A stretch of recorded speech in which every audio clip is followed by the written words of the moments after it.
So we want to go ahead and pick up with where we left off. And Jim, if you don't mind to share your screen. Of course.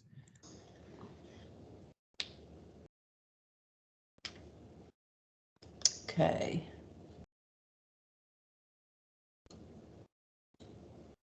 And I think I have this section highlighted here. Sorry, let me make this bigger. Thank you.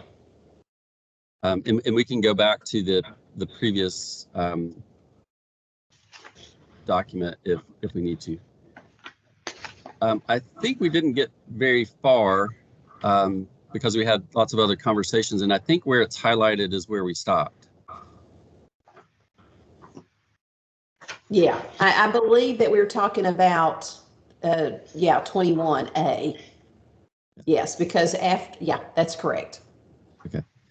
So I'm going to remove the highlighting from that because that was just as a reminder that that's where we needed to pick back up. Mm-hmm.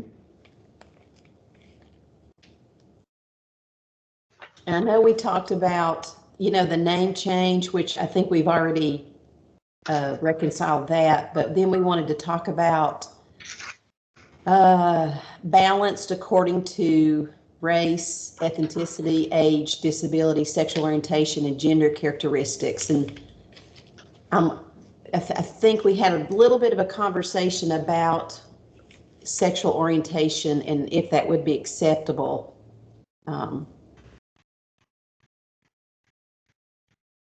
Yeah, I think that's kind of where we stopped last time. I think someone mentioned that just the realities of the political realities that might not be something that would be approved. So if the committee wants to remove that, then I'll go ahead and take it out. If the committee wants to leave it in and see what happens, then we can do that as well. Although if we are going to leave it, I suggest add a comma after that to use another comma there.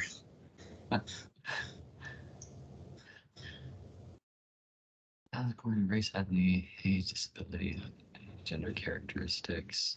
And I will say, just to add in, the other things, the race, ethnicity, age, disability, and gender characteristics, I'm pretty sure those are actually stated in the federal statute.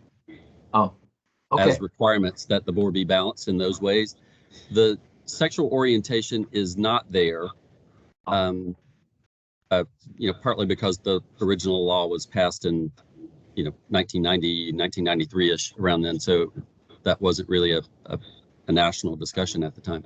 Mm-hmm. But those other qualities are included in the federal statute as requirements that the board be balanced in those ways.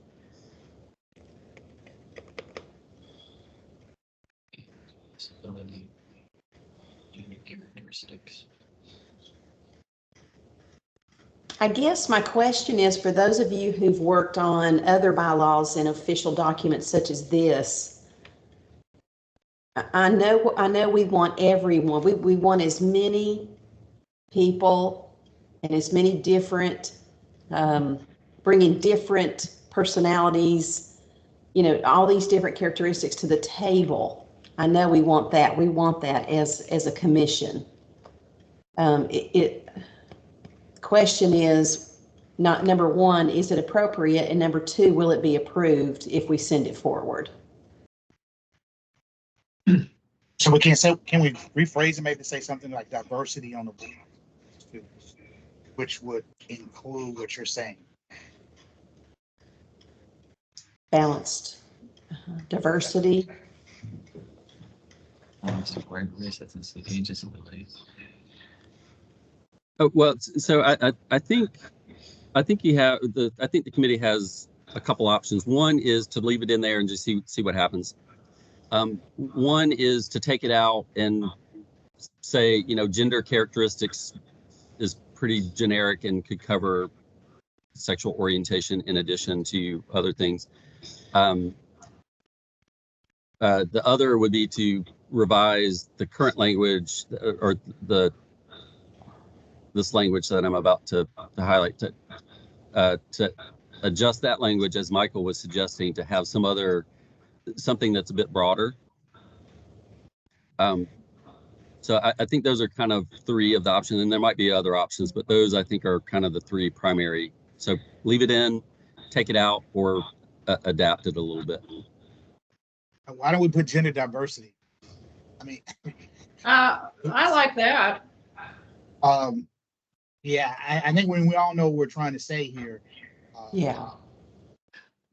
One thing I would point out is that recently universities were no longer able to have essentially diversity DEI programming in departments. So using the term diversity may in itself be perceived as like a divisive point. Okay. Yeah, Jim, my recommendation would be because I feel like based on experience with other things, they're going to go back and mirror what the federal statute says. True. And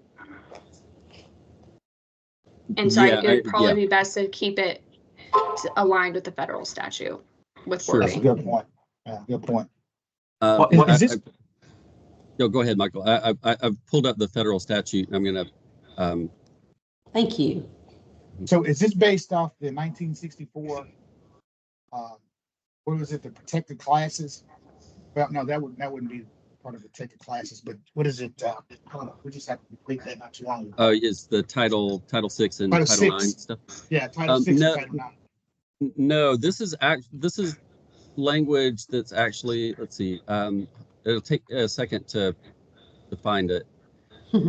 The statute that created the AmeriCorps program requires state service commissions, right? So in order to be eligible for funding through the Corporation for National and Community Service, which is currently operating as AmeriCorps, states have to have state commissions. In that same act that created the AmeriCorps program, there's a whole section on requirements for state service commissions, and that's what I'm trying to find. Because okay, here it is. Okay, so this is the section that requires existence. It says right there, existence required. So we have to have a state commission to get this money. Then let's see. So then there's the section of the specific types of people,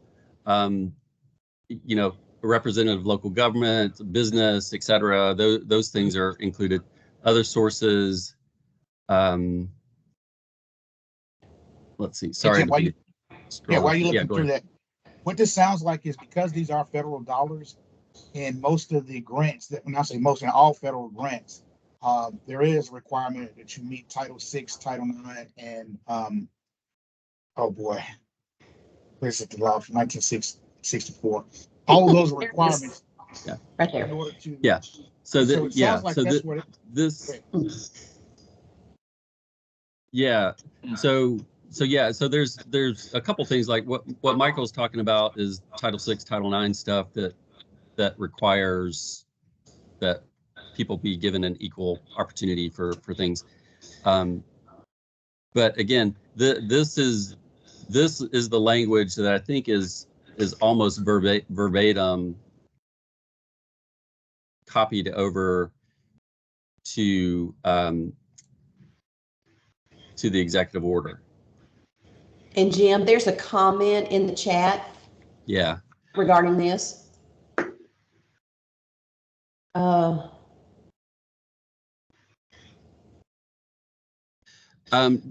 Yeah, so that so that's a we technically haven't gotten to the public comment section of the meeting. So I mean we don't have to retract that or anything, but I think the issue there is kind of the same of what we're already discussing, is that just the word sexual orientation may not get through by itself, and expanding on that or adding additional language is probably also going to be potentially problematic. But the part that I've highlighted on the left is what's in the federal statute. And you can see that though all of those things are included in the in the executive order on the right-hand side. And when the Board Development Committee was reviewing these back in 2019, they added specifically the sexual orientation language. So that's where that came from, was from the previous review. Could we just go ahead and put exactly what is on the left, diverse with respect to race, ethnicity, age, gender, and disability characteristics? We don't have the word diverse. Yeah, and I think what Jason said is that diversity is kind of a word that's kind of being excluded from things right now. And so we don't want to put ourselves in a predicament where, I mean, I know diverse and diversity aren't the same word, but they are. So I think we're just trying to figure out what do we push through in hopes of it passing versus what do we put that kind of questions won't be asked. And I mean, on my end here, I think doing the language that's in the order, I think if you remove the term diverse, it still implies the same thing. Also functionally, like all applications go in through the Board Development Committee, and a group of people review it in consideration of like diverse representation on our board anyway. So like functionally it works the same. I interviewed a girl for AmeriCorps the other day that works in the diversity office at UT, but it's no longer called the diversity office, but it still exists. So, I mean, yeah. I think the language of it, to that point, I think using that exact language, if diverse is gonna like make this so it doesn't get adjusted, then I mean, it still implies the same thing, and functionally it's the same. So let me make sure I'm capturing. So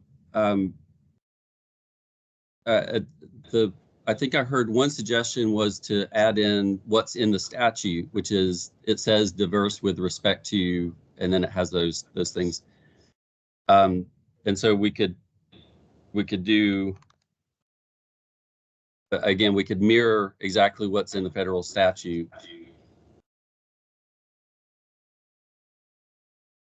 which would be shall be diverse with respect to race, ethnicity, age, and then again we need to come back to sexual orientation and gender characteristics. That's verbatim, with the exception of sexual orientation. That's verbatim what's in the federal statute. Is that? But then I hear Jason again. And I don't want us to kind of ignore that. Is that if we add diverse in there, then it's potentially a challenge, but that is what's in the federal statute.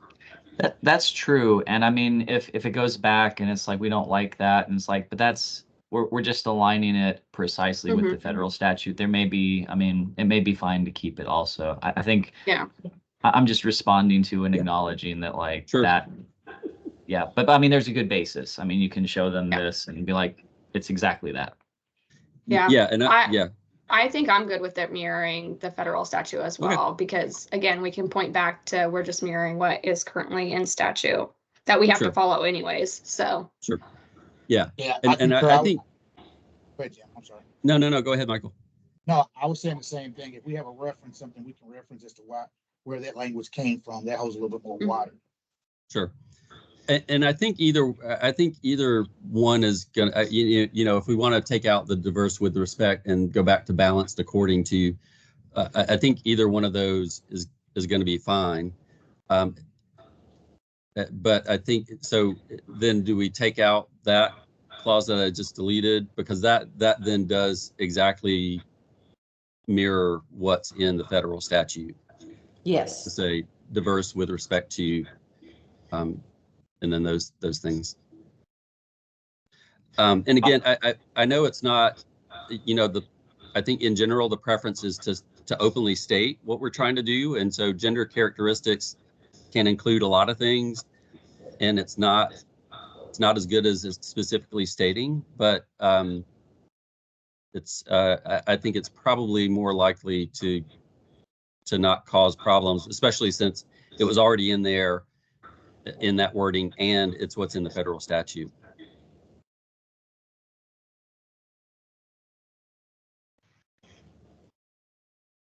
Okay, so, should we move on? Mm-hmm. Okay. So then we talked briefly about this issue last time, which is, and so without flipping back to the federal statute, the federal statute says that terms shall be 3 years. You know, with the exception of if someone is filling a vacant slot, a vacant term that only has 1 year or 2 years, then that person would only serve the remaining part of that term. But when someone's brand new appointed, then they're supposed to serve for 3 years. But this sentence was added in the original executive order to specify that anybody from the General Assembly only serves on the commission as long as they're part of the General Assembly. But in the review of the bylaws, the Finance and Administration lawyers pointed out that that does conflict with the requirement under federal statute that the term shall be 3 years. And unfortunately, I wasn't here when the original executive order was created, so I don't know the background of this. Although, you know, my assumption is that, you know, if someone's appointed because they're a member of the General Assembly, that's why they're getting appointed and not because of other reasons. And if they leave the General Assembly, then it would make sense for them not to be a member of the commission anymore. But it does potentially create a problem. Jim, do you have ideas how to resolve that? Because it seems like if when they leave, it frees it up so that a new appointee can be appointed. That seems functionally good. But I mean, there's a conflict. So is there a way to not have a conflict in this situation? Well, the way to avoid the conflict would be to delete that sentence. Otherwise, any other kind of formulation is gonna conflict with that shall be 3 years statement in the federal statute. Now, someone who's in the General Assembly, if they leave the General Assembly, could still continue to serve on the commission, you know, even though they're not in the General Assembly. But I think the intention of this was that they're being appointed because they're a member of the General Assembly, and when they leave, then they leave the commission. So I think if the committee wants to strike this sentence, a General Assembly member could still be appointed to the commission, and they could continue to serve for the remainder of their 3-year term, even if they're not part. So they wouldn't automatically leave the commission when they leave the General Assembly, I guess, is the simple way to say it. I like that. I like the fact that they can have that choice. I'm in favor of deleting that statement. I agree. I think it lines up and eliminates the conflict, and yeah, not fundamentally opposed to it. Okay. Okay.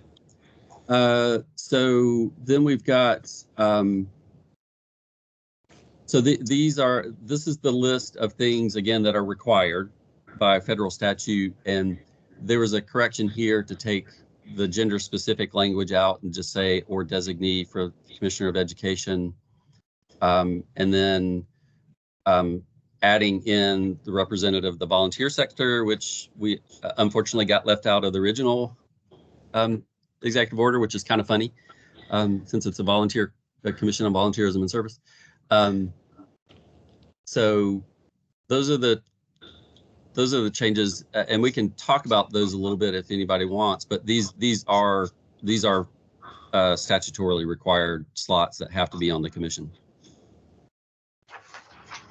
And then this language may include, but not limited to.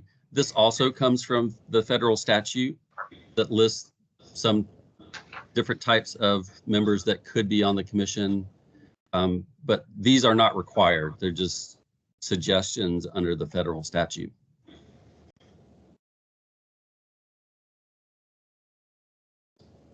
Okay, well, if nobody has, Yeah, I'm okay with it. okay, Yeah. okay, so then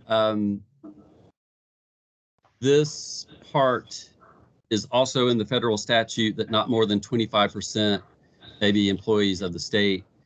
And then provided, however, these ex officio representatives sit as ex officio. And I think we briefly talked about right now, there's nothing in the executive order that talks about designees. And that presents a potential problem in having designees on the commission. So we talked about potentially adding in here the following individuals, and then maybe kind of in a comma phrase, or their designees or their designee shall sit on the on volunteer tenancy as non-voting ex officio members. Yeah, when we were doing the bylaw review, that seemed to be a kind of a big deal because Yeah. I mean the vast majority of people that represent those spaces are ex officio and not the like stated representative. So it seems pretty important to do that. Sure. Well, I'm going to type in some language here.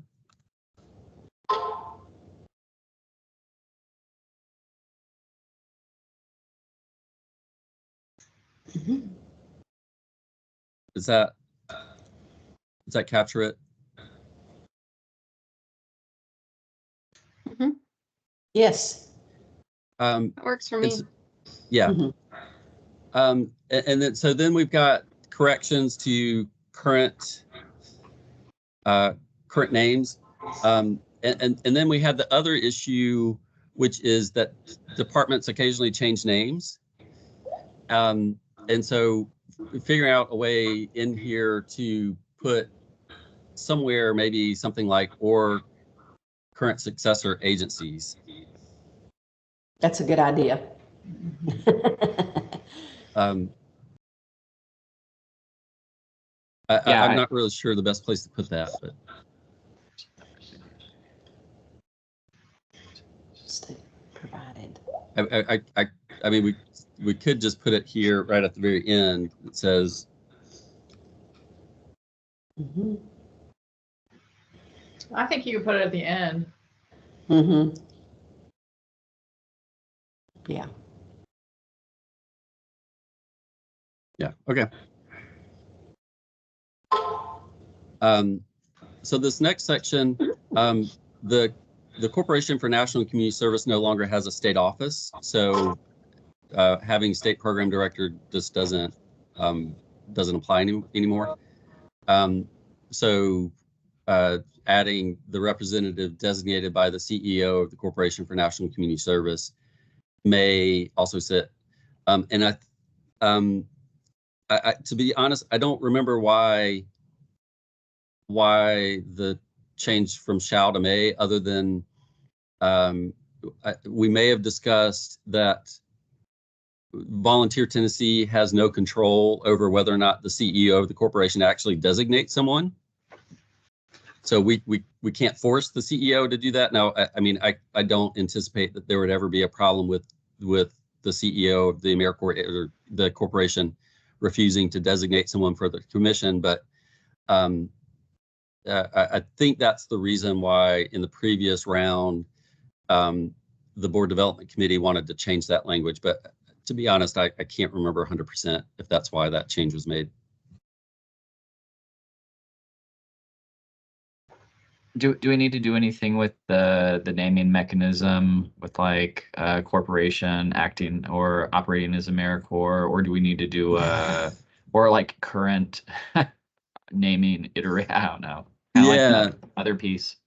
Yeah. Well, what the FNA lawyers pointed out in the bylaws comments is that in the federal statute, it's still listed as the Corporation for National and Community Service. Yeah. It's That it is that's their legal name. So, but we could add in or current successor agency Yeah, because if they do change their name, then legally, I mean, it would have to be changed in federal statute for their name to be changed. But that is a possibility that could Yeah. happen. I mean, the thought that they have a operating as right now, if something happened, that save us having to go back and change it later. So.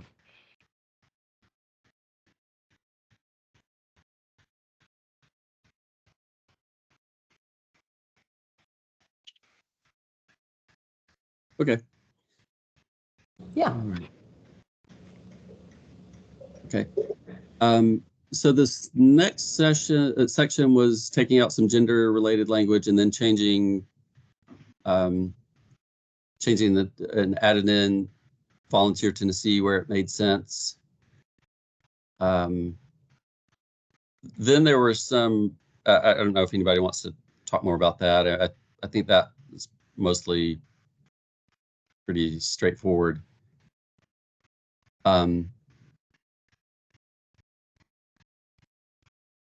I'm good with it, Jim. Okay. Yeah, that's good. Mm-hmm. Yeah. Okay. Okay. And then there were some changes to the chair responsibilities.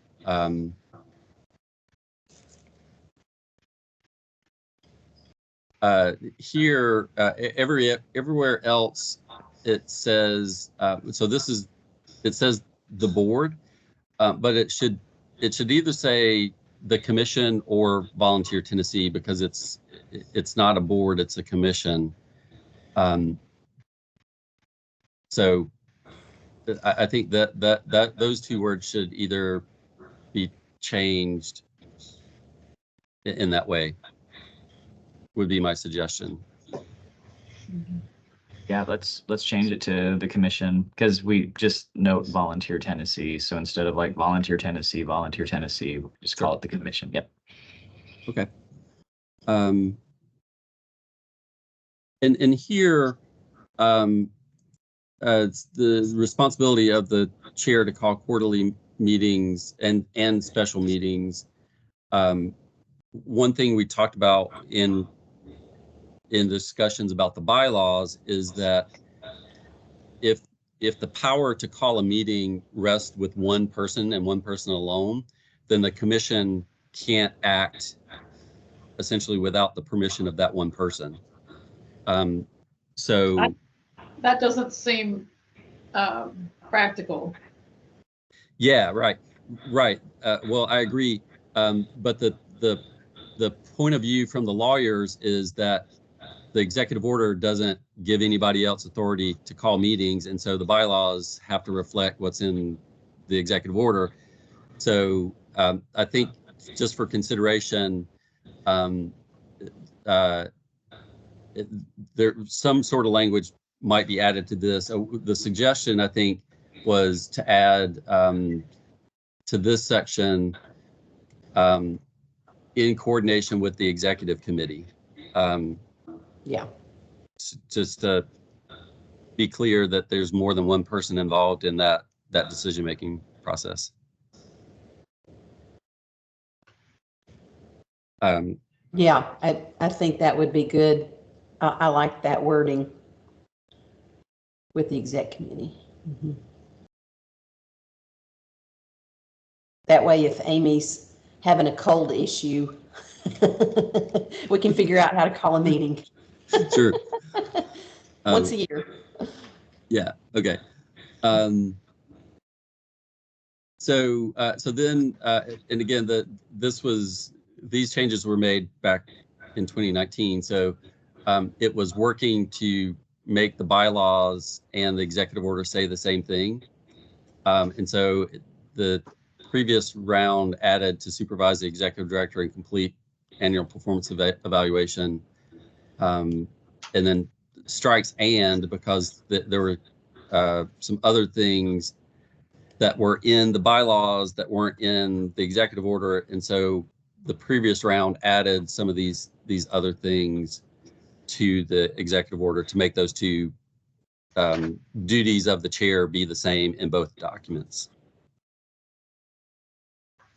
So a question I have here is, does Amy or the chair at the time have access to complete the annual performance evaluation, or does she have to do that in collaboration with a person at FNA to complete that? We are doing that in collaboration, so this should probably reflect that. I don't know, Jim. Well, I think the executive order could change the current structure and make the structure the way the commission thought it was operating for the past 30 years. But there's always going to have to be some sort of connection back to FNA, right?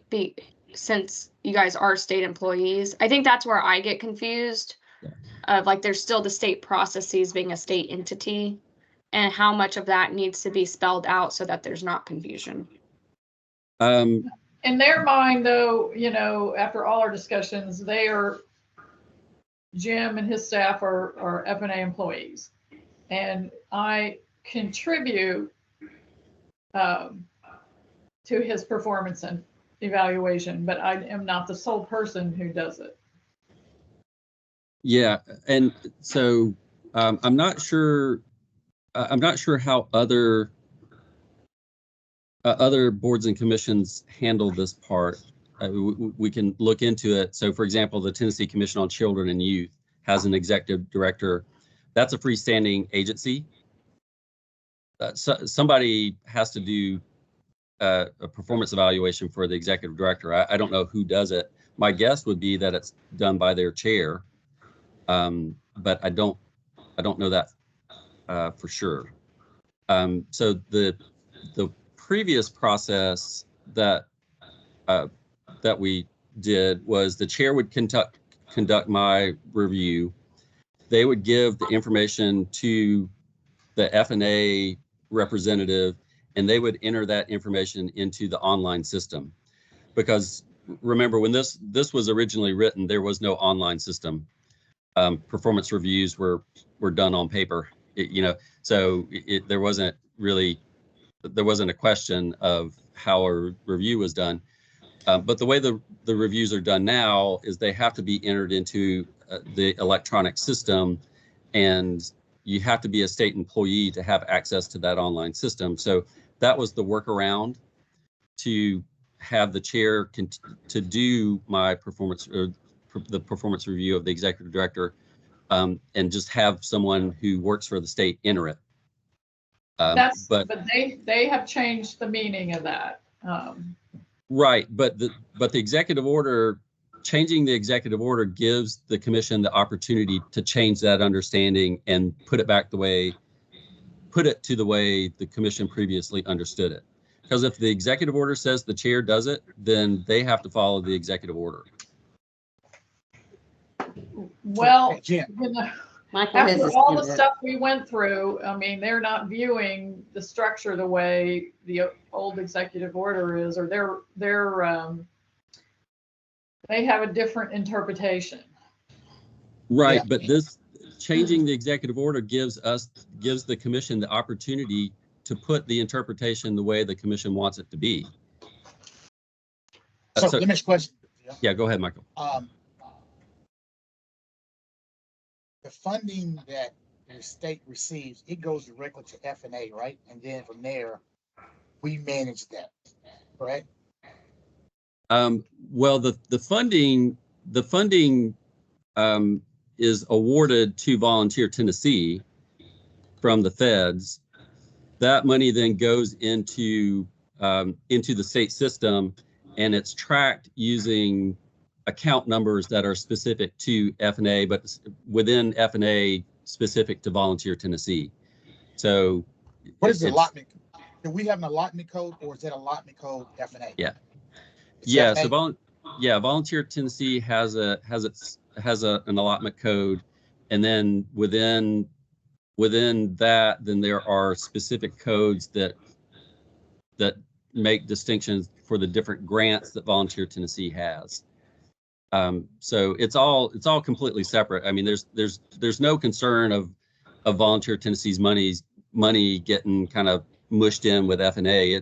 There's no problem with that right now, and I don't think there would be any problem with that Yeah. going forward. No, and where I'm going with this is that, and I'm not going to play devil's advocate here as regard. I shouldn't say devil's advocate, but on the other side. The reason why they're probably want to be involved in the evaluation process is because this is a program within F&A. And because it is a program within F&A, then while they have a governed body to do the allocation and appropriation by these rules, then they're going to want to have say-so over who is managing that. Yeah. Well, if I can scroll down a little bit, and we can come back up to this section. The reason they're interpreting that Volunteer Tennessee are their staff is because of these two words right here. It says the Department of Finance Administration shall provide necessary administrative and staff support to Volunteer Tennessee. Now, that "and staff" was deleted by the previous review in 2019 to make it clear that F&A was just provided in administrative support. What was already in there was that the commission has authority to employ staff. That was already in there. That was in the original version. So that the ability of the commission to hire staff is in there. This is what they were using to determine. That's where the interpretation for Finance Administration came, that the Volunteer Tennessee staff were their staff and not staff hired under this separate authority of Volunteer Tennessee. So And that's I guess my question is so like if they're Volunteer Tennessee staff, then do their W-2s say Volunteer Tennessee, or do they say the state of Tennessee? They say state of Tennessee. Yeah. Then I think that's where the rub is. Right. And that's what I was getting ready to say is that even where you're falling and the staff, they are state employees. That's how they're viewing this. Regardless of how they're allocated, they're still state employees. And so because of that, and again, I'm just going to tell you how I think that they're looking at this. Sure. So the Volunteer Tennessee staff have always been considered state employees. I don't think there's any kind of discrepancy in that interpretation that the Volunteer Tennessee staff, I mean, this is a state commission, right? This is not a nonprofit. It's not an independent agency. It is a state agency. So any employees who work for this agency are state employees. So that part isn't up for debate. I mean, we're state employees, regardless of what of this wording, we're state employees. Now, and Terry, I see you have your hand up. I'll say that apparently the HR people have gotten back to the finance and administration lawyers about the question about how the commission goes about hiring its own staff. And they've provided an answer, and I haven't seen that answer yet, but essentially the answer was that it needs either a change to the executive order or something in state statute. So until we see that actual answer, I'm not sure what to do about particularly this section, but deleting these two words from the 2019 version was to make it very clear that all F&A was doing was provided administrative support. So keeping the books, paying the bills, letting Volunteer Tennessee use all of its administrative systems, including the systems for hiring staff, and paying our rent and space, all that stuff. Yeah. Sorry, I know Terry had her hand up, so I don't want to jump in front of her. So I'll wait for the comment I was going to make until Terry talks. But I did want to ask, did you say TCCY as an example, Jim? I mentioned them as an example related to the executive director and doing performance reviews. I can, because I know our department collaborates with them a lot. And there's a person I can reach out in our department to see if they kind of know how their structure works, if you would like me to. I was just going to offer that. Yeah, well, they're established in state statute, so they have a different legal basis for their organization, Got it. Okay. their structure. Yeah.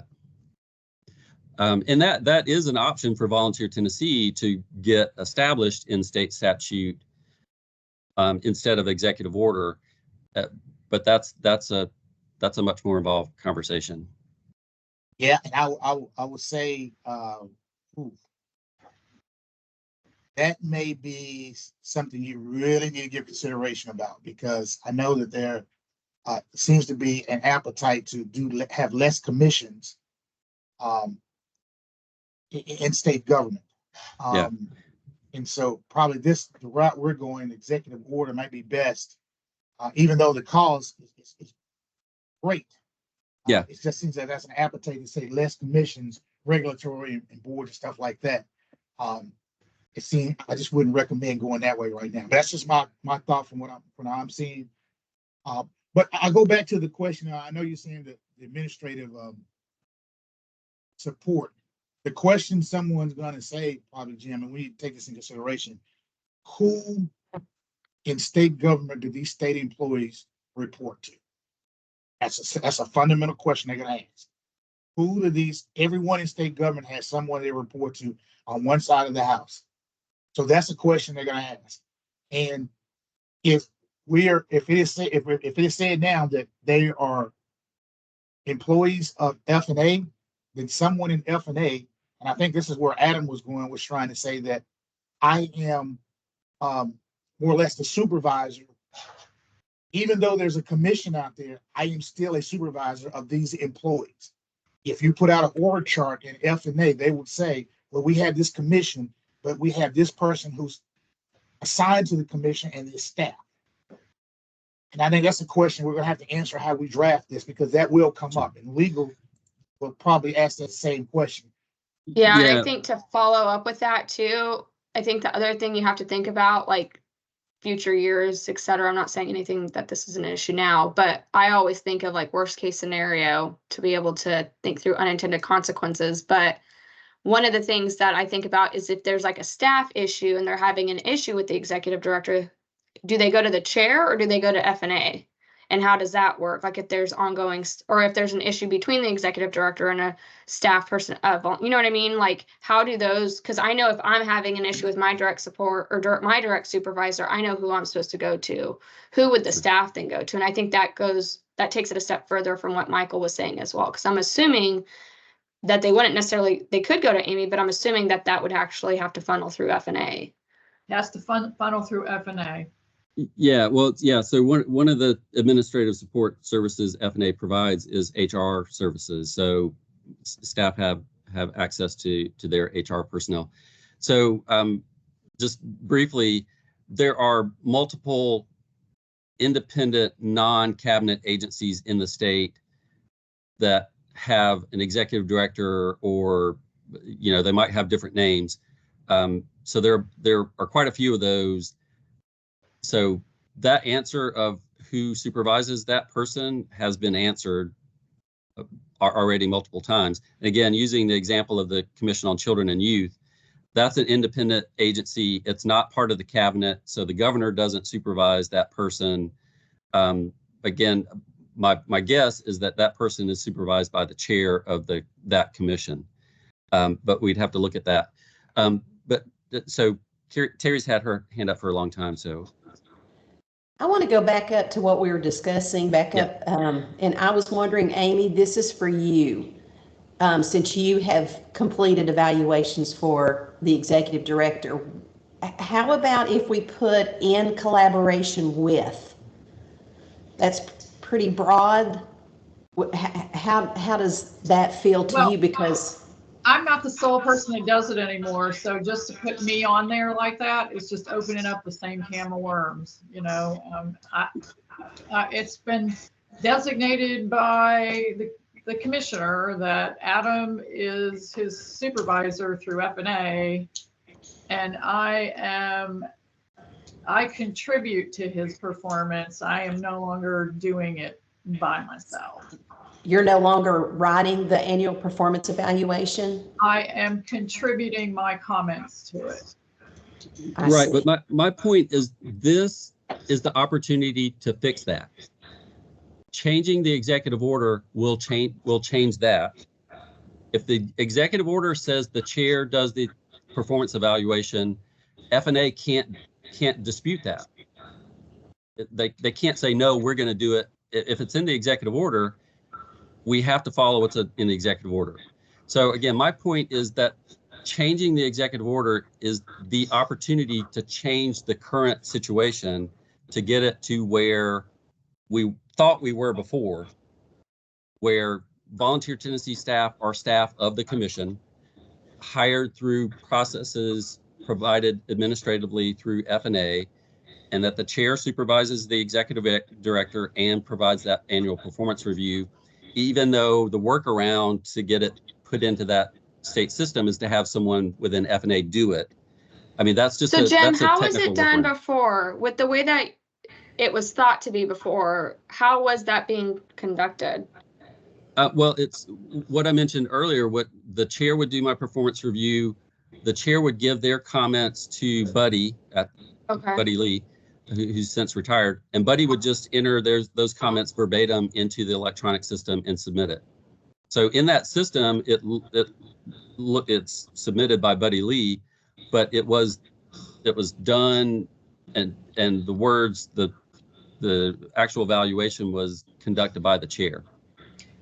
The current interpretation, though, is F&A has come in and said, we're your supervisor, you're a state employee, Amy can contribute. Yeah, I understand that. I think the thing that I'm trying to wrap my head around is even if you change it in statute, legally, what's like if something was, I used this example yesterday for something else, but if Jim was to do something egregious, it's not Volunteer Tennessee that's going to be, you know, I know this is a very like weird example to give, but it's not Volunteer Tennessee that's going to be held responsible. It's the state of Tennessee and F&A that's going to be held responsible.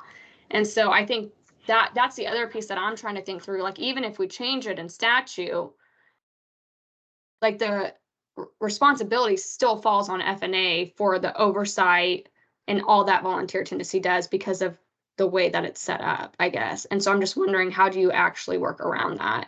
And I don't know that. I don't know. And that's why I'm kind of asking the question. Like, there's still responsibility on F&A's part to oversee that. Mm-hmm. And the staff that are associated within their department, even though they're for the commission. Yeah, well, I mean, the commission is part of state government, even if it were set up as an independent agency like the Commission on Children and Youth, it would still be part of state government. So, you know, all of the things with being a state agency apply whether Volunteer Tennessee is administratively attached to another agency or freestanding. You know, it's but still if you a were state agency. freestanding, but if you were freestanding, you would have your own HR department, you would have your own fiscal department, you would have your own legal department. Like, there's like all the things that are support from F&A.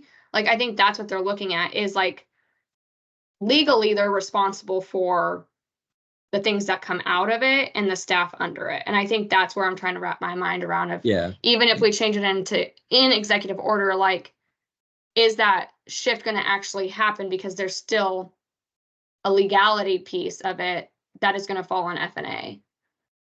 Well, I don't know what the answer is to that. I'm just kind of trying to like paint that picture.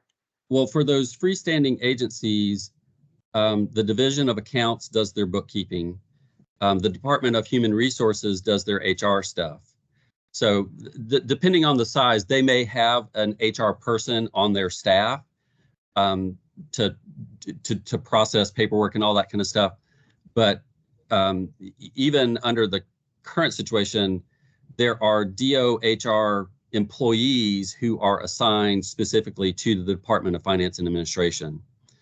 So back a few years ago, I mean, sorry to get into this kind of the weeds, but back a few years ago, the Department of Human Resources took over all of the independent HR department or divisions within each department.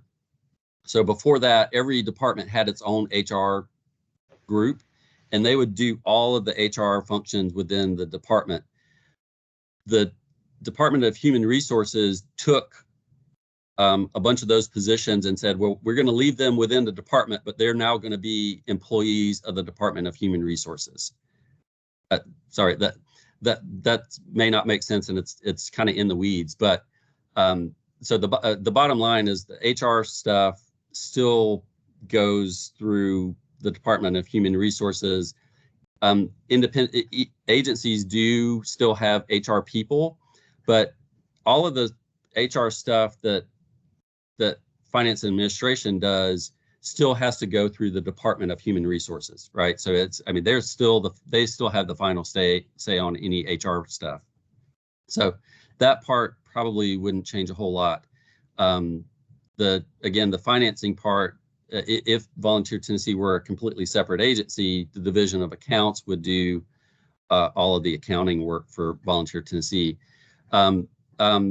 Some of the independent agencies, again, depending on their size, have a separate legal person, or maybe two, but not all of them do.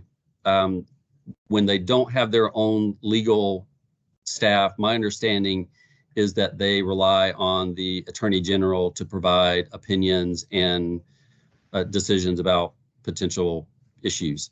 So, but none of that really applies in this situation, because under this version of the executive order, Volunteer Tennessee is still housed within the Department of Finance and Administration for administrative purposes. So Volunteer Tennessee would continue to use all of those administrative support systems, the accounting, the legal, the HR, all of that would still be provided by F&A. But I mean, the bottom line is who is your supervisor? And, they have the commissioner and the deputy commissioner, they have all weighed in on their interpretation of who your supervisor is. And it's not solely me. Right. I mean, we have a council under our department that's fairly new, and the executive director, she essentially has two supervisors. She has the one within our department, and then the chair of the council. So, yeah. Well, but unfortunately, that's just the way it is. But they still follow everything that our department does. They follow because they are technically our department employees. So, right. But they have autonomy. It's a weird dynamic. Right. My point to what Amy's saying, though, is the F&A interpretation is based on the current language. If we change that language, it changes the interpretation. Which they're going to have a problem with. Yeah. No, well, they say that they want to clean it up. They say they're agnostic on what the actual setup is, but they want it clarified. They are very clear. Have they said that if we remove that language, then it reverts back to what you all thought it was? No. Well, they haven't given any kind of opinion on that yet, but So they have made it clear that they want it cleared up. So let me say this right here. If I understand what Jim is saying is, we put on paper, this is our wish list, what we want this structure to be. We submit it, and at that opportunity, they'll have an opportunity to come back and say, nope, we're going to redline this and it's coming out because X, Y, and Z over here. So if I understand, if that's the approach, then yeah, we should put it in there the way that we envision this, with the understanding that we need to have a plan B, which states, and I'm sorry, I'm looking at this computer, that's the bigger one, that we need to have a plan B to say, okay, you've said that now, this is our plan B. However, we prefer A because of X, Y, and Z. But the first plan needs to be our wish list to say, this is what we want. This is why we want it. And then let us tell us why it can't be that way. And then that's when it's going to negotiate. Yes. I think because I know what the intent is as well, what they're saying. This is based on the conversations, and we've all seen the emails. But that we're going to revisit it at some point, but if I understand what Jim is saying, they told us to clean it up. We cleaned it up. And this is our vision of how we would like to see this to be written and operated and enforced going forward. And then they'll come back and tell us why it can or cannot be that way. Exactly. Yes. This is, again, this is the opportunity for the commission to put the supervision structure the way it wants it to be. Okay. And so there's a couple ways that does that. One is that it specifies that the chair supervises and does the performance. The other is that it specifically adds that the commission shall appoint a full-time director who serves at the pleasure of Volunteer Tennessee. It adds this entire section about the executive director. And again, this was all the stuff that was added in 2019, and it strikes this and staff. So again, I will add a caveat then, because if your guys' hope is that the sole responsibility other than administrative items be on the Volunteer Tennessee board, then I think you're going to have to add information about how the other staff are supported and not just the executive director. You're going to have to put essentially protections in for them as well, in the way that I'm understanding it. Maybe, but I think that's a question for the legal review to take a look at this and see. I mean, again, the Jim, part of I'm so sorry. Yeah. I have to leave. I have another meeting. Well, We're at time, so I think we probably need Yeah. to. thank you, everybody. This has been really helpful, and we're just trying to figure it out and have a better idea of what we're doing. Really appreciate it. And I don't mean to be difficult. I just want to make sure that we're setting ourselves up for success. Absolutely. And Yeah, not for coming sure. back to this. Is So, everybody able to meet, not a week from today, but 2 weeks? That seems to be what we're comfortable with. the third? That works Yeah. for me. Okay, I would tell you, I know I'll be traveling at this time in 2 weeks. I think that's like May 3rd or 4th or something like that. So I would not be able to, but please proceed with me, and any notes or anything I can follow up that way. But I have to leave too because I'm a minute late to Sure. the next meeting. All right, Yeah, bye-bye. thanks, Michael. Terry, what I might suggest is that I send out a doodle poll, because Sure. Amy's gone, Nathan's not here, Andrea's not Yeah. here. yeah, So I can do a doodle poll. But with the people who are still on, so one option would be May the 3rd. At the same time. With that, is that That works for me. okay? I can also do that. I also have like a lot of availability that Friday. So, but if people are going to be, that doesn't work. I also have some availability that Thursday. Okay. Friday is wide open. Thursday, I'm tied up. Yeah, Jim, it might be best to just do a doodle poll for yeah, those couple weeks. Okay. Even within this group, we need a doodle poll. Okay. yeah. That's fine. Okay, so I'll look at the 3rd, and Fridays are generally better. So is that right? Look at that. It just Fridays? depends on the week. Okay. Well, I'll put together a doodle poll. I am going to be out of town on the 10th.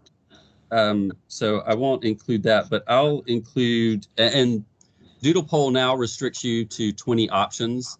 Yeah. So Which is lame. yeah. Well, I mean, they want you to pay them money to do more. So probably what I'll do is a couple Fridays, and then maybe I'll look at a couple days during the rest of the week. Yeah. Okay. And then hopefully by that time, Jim, you'll have the response from what legal provided. Yeah, well, I hope so. And I hope, so one of the things at the May 1st meeting would be, Terry, if you don't mind, to just do a little report out from what the committee's done so far. And we should have that by that meeting, and the commission can then, as a group, talk about whatever it says, again, because I haven't really seen it, and talk about what the implications are of that opinion. Sounds Well, good. those people who provided the opinion be there?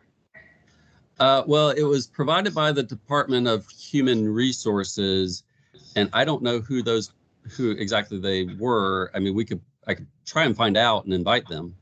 I Maybe think it they're- would be helpful since they're the ones that provided and there's always questions and I feel like Adam is just the middle person. Yeah. for And sure. so Yeah. it might be helpful to just hear it from their mouth. And then they could understand where the board is coming from as well. I think it would That's a just be great easier. idea, Jessica. That's a great If they idea. can make it. I know it's already scheduled and people's schedules like Sure. fill up fast, but it might help kind of remove the middleman and the he said, she said stuff. So Sure. Well, I'll see if I can find out who they are and then invite them, or it may be one person, it might be two. Yeah. I'm not sure, but yeah, I'll try and see if I can get an invitation to them. okay. Okay. Well, I hope you all have a good weekend. Thanks, you too. Thanks for your Thanks, help. everybody. Bye. Bye-bye. Bye-bye.